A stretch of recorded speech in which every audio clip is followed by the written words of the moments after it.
Britain will now go into a general election on Thursday, July the 4th. A surprise announcement coming from Prime Minister Rishi Sunak at 10 Downing Street right here behind. A surprise announcement because most political pundits, the opposition and government leaders had been expecting an election to be announced for the autumn of this year, but not a surprise over the 24 hours or so preceding the announcement. Everything had been building up to it. Prime Minister Rishi Sunak clearly was consulting colleagues. The Foreign Secretary David Cameron cut short his visit to Albania. Defence Secretary Shapps cancelled a visit to Lithuania.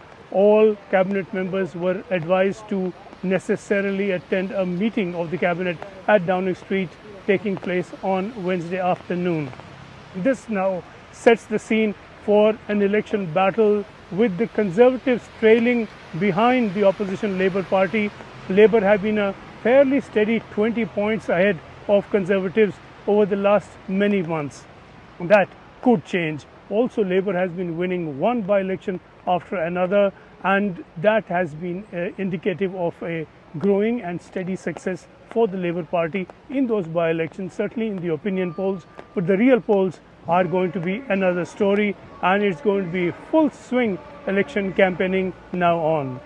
Prime Minister Sunak announced that he had met with His Majesty King Charles and asked him to dissolve Parliament ahead of the elections. The King, of course, following protocol, accepted that, and so Parliament is now due to be dissolved. This is going to be a stage now when there will be no members of Parliament. Everyone within the Parliament who is an MP and others will be candidates contesting for the election. It's going to be hectic campaigning now over the next many weeks. The government has set its terms, the Conservative Party has set its agenda, and Prime Minister Sunak set that out briefly when he spoke outside 10 Downing Street to announce the election. He said Conservatives are the party of security, Conservatives are the party that can guarantee a future. Sunak, in fact, attacked Labour leader Keir Starmer personally. He said he's a man not to be trusted, that he was seeking his position as leader of the opposition for reasons of ambition, not for reasons of any policy or plan that he has in mind that can be implemented. Therefore, he has said that he is the one to be trusted, that the Conservatives are the party to be trusted. There have been questions, of course, about promises that Rishi Sunak made. He had set out 5 promises. The first was halving inflation, and on that score the government has done well. Rishi Sunak clearly has done well. Inflation has come down, but at a cost, because growth has stalled. The economy has gone into recession, and that is because the interest rates have gone up. Borrowing has become difficult. Growth, therefore, is not easy. Investments are not easy. So the first achievement has come at the cost of the second.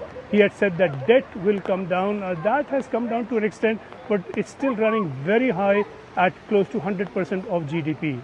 The 2 other promises, that NHS waiting lists would be cut, that clearly has not happened. Sunak acknowledged that in an interview earlier this year. And then further, the last, that a stop to the small boats bringing those immigrants. The record there has been patchy. The number this year is slightly above the number last year, but the number last year was lower than in the preceding year. So a patchy record really for the Conservative government, and the patchwork is not necessarily particularly flattering for Rishi Sunak. This now is going to be an election where the Labour will have to make a very heavy swing in its favour if it is to form government. That's not necessarily going to be easy, even though it is ahead in the opinion polls. The last time the Labour Party led by Tony Blair won, it recorded a massive swing, and this time the Labour Party will have to record a swing matching that, if not better. And that is quite a big ask. Labour leaders have been conditional, they have been careful in their promises. Keir Starmer has been saying that there's a lot of work to do, and that it's not going to be some result taken for granted that Labour necessarily will win, and therefore indicating that there's work cut out for Labour in the weeks of campaigning ahead. But the campaigning is now on. The general election in Britain is now on. Earlier today, I spoke with His Majesty the King to request the dissolution of Parliament.